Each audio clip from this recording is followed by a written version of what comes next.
Hai. Hai, kenalin kita dari Sejauh Angin. Pasangan backpacker yang suka keliling Indonesia. Ya, namaku Mutia. Namaku Aang.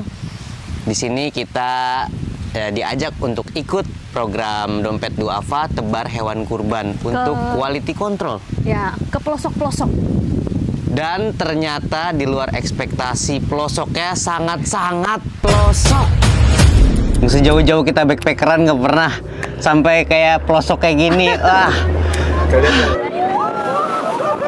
keren banget. Ini bener-bener ujung yang ujung. Pulau Seram aja udah ujung. Ini tuh ujungnya Pulau Seram. Ah, masih harus nyebrang lagi. Aduh.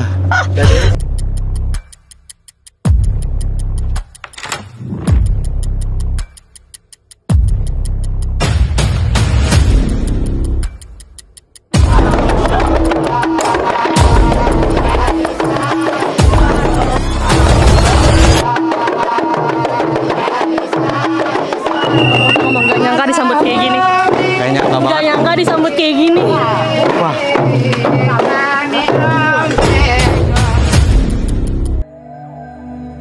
Kita tadi dari Jakarta naik pesawat dulu, terus kita nyambung lagi naik darat buat ke Pelabuhan Tulehu. Dari Tulehu kita naik kapal cepat 2,5 jam ke sini. Terus ombaknya mantap. Sampai sini pun kita masih lanjut lagi perjalanan darat, naik mobil. Wah, mantep lah perjalanannya. Seru. Kita Let's mau go. kemana? Tujuan akhirnya? Tujuan akhirnya ke Pulau Bitorik. Ya. Let's go.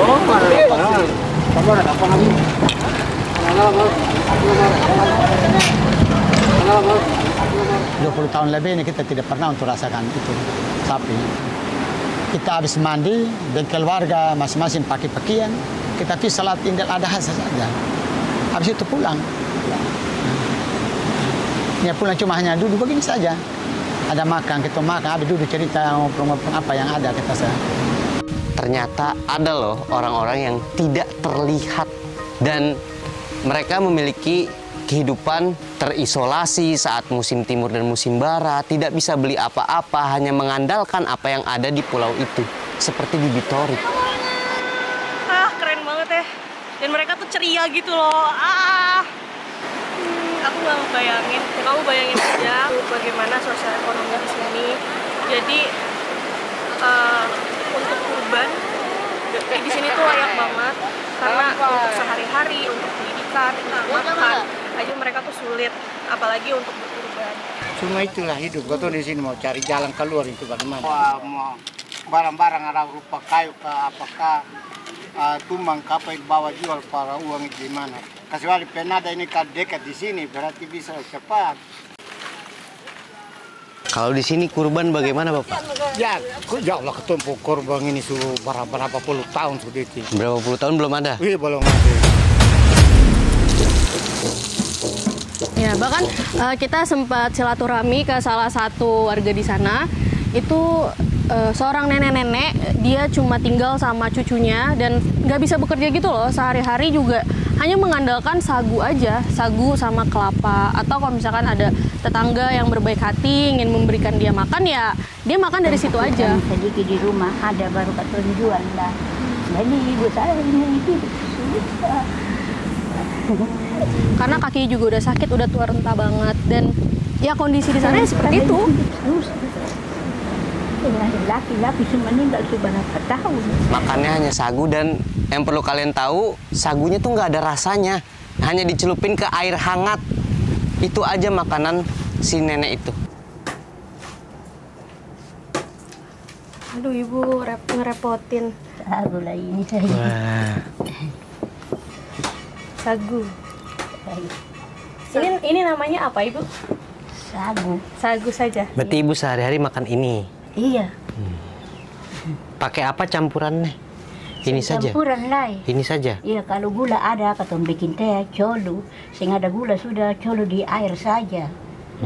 Nah, makan dengan kelapa, kalau ikan ada, katong makan dengan ikan. Kita kan nyobain kan? Kita nyobain. Dan itu bener-bener nggak ada rasanya gitu loh, sama sekali nggak ada rasa.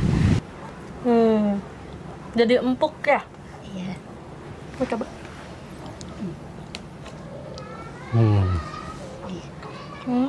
Ketemu makanan hari-hari sudah itu ibu. tidak ada rasanya, sagu tuh hambar. Dan ini makanan sehari-hari ibu. Iya. Tanpa lauk. Lauk kalau ada saja ya Bu ya. Iya.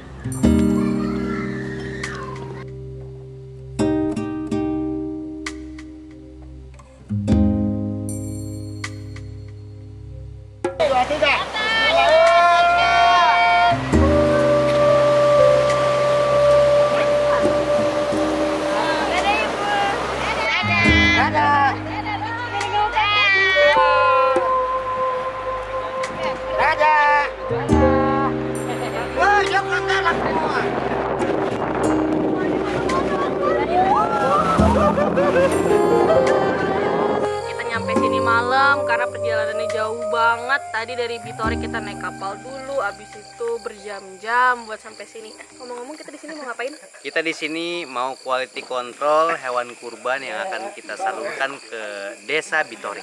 Oke, mari kita lihat. 229. Belum ya. Jadi setelah kita coba ukur bobotnya, ternyata tadi berapa? 229. Dan itu nggak masuk standar kita. Jadi kita nyari yang 250 setidaknya. Besok apa enggak ini? Besok Jadi gimana? semangat kita cari lagi yang lain. Oke, kita cari lagi aja. Nanti kita akan cari lagi. Ini perjuangan mencari sapi di Seram Timur tuh luar biasa. Ya. Karena jaraknya tuh Jauh-jauh, Jauh berjauhan antar desa itu berjauhan sekali. panjangnya dari leher ke belakang itu 180, kita kali 180 dibagi dengan lingkar perutnya berapa tadi Abang? Berapa itu? Ini ya, 158. 158. Bismillahirrahmanirrahim. Akhirnya 249,23 walaupun beda 0,8 nih masih memenuhi. Errornya sedikit. 249 akhirnya dapat. Yes. Lalu ya, ternyata dompet duafa nih di sini totalitas sekali karena Walaupun di sini sudah jauh, tapi kalau tidak sesuai standar akan terus mencari lagi. ya bukan kayak oh yang penting ada aja gitu, enggak, tapi bener-bener dilihat kualitasnya, standarnya. Jadi memang yang diberikan ke Desa Bitori itu yang terbaik. Ini kita nggak tahu nih akan berapa jam perjalanan lagi untuk mendapatkan sapi. Yang cocok. Tapi Semoga cepet-cepet. semangat, kita gas buat dapet yang Oke. sesuai standar. Sejauh apa ngegasnya? Sejauh angin. Kami merasa bahwa program ini sangat tepat sasaran. Tempatnya, wilayahnya, orang-orangnya itu benar-benar ada di tempat yang tidak terjangkau. Bahkan tidak pernah merasakan kurban selama 26 tahun. Mereka tuh nyari daerah yang pelosoknya tuh pelosok banget gitu loh, ya kan? Bahkan kita udah beberapa kali datengin pelosok-pelosok di Indonesia. Ini tuh sejauh ini ya, ini tuh yang terpelosok Yang aksesnya. paling jauh. Iya, yang paling jauh. Yang perjalanannya paling capek. Ya, kita aja tuh Wow. kaget ada tempat sepelosok ini. Betul. Ya, wah keren banget lah dompet duafa bisa menemukan wilayah kayak gini.